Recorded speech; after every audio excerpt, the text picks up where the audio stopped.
So how do you know that the tension on the bow hair is enough, that you've tightened your bow enough, and that the bow hair is tight enough to play on? Well, there's no exact science, I would say, for lack of a better term. There's no device I can give you. There's no measurements I can give you. It's just, you have to learn from experience, and you have to learn from playing, and you have to learn from, what does it sound like when the bow hair is tightened properly.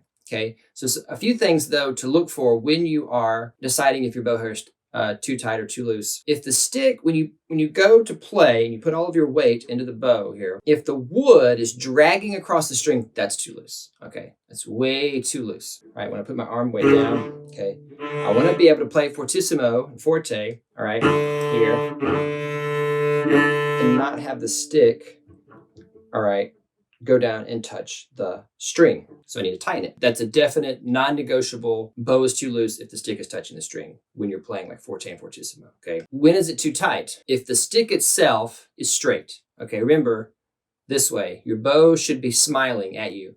If it's straight-faced, okay, or if it's frowny-faced, even worse, all right, that's really, really bad. It's too tight. This should never be straight. It should always have some curve in it, okay? Now, some people like theirs a little tighter, all right? I used to have mine too loose.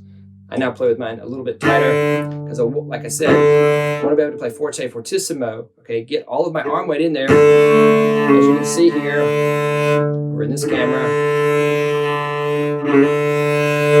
I'm getting lots and lots of weight into the bow, but the stick is not touching the string. Okay, don't ever press down like this. Sometimes I see students pressing in on the hair to see if it's tight enough. Well, we never touch the hair, okay? Because the oils, even if your hands are very, very clean, they still have oils, natural oils on them.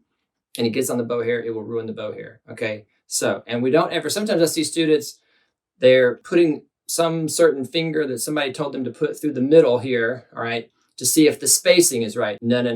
Because you could have the right spacing, but if your hair is a little bit older, or if it's a little bit loose, or whoever put the hair on, and the stick would still be touching the string, okay, which we don't want. So, and also you run the risk of your finger touching the hair when you start putting your finger here through there to check the space. We don't check the space. So the thing that you need to do to check the tension is play. Put the bow on the string and play. Listen to it. How does it feel? How does it sound? The more you do it that way, the faster and the better that you will get at it, all right? Never touch the bow hair. Never have a straight or frowny bow, and never have a bow that's so loose that the stick is touching the string while you play. And that's how you will have the proper bow hair tension. If you like this video, give it a thumbs up, hit the like button, think about subscribing, and we'll see you in the next one.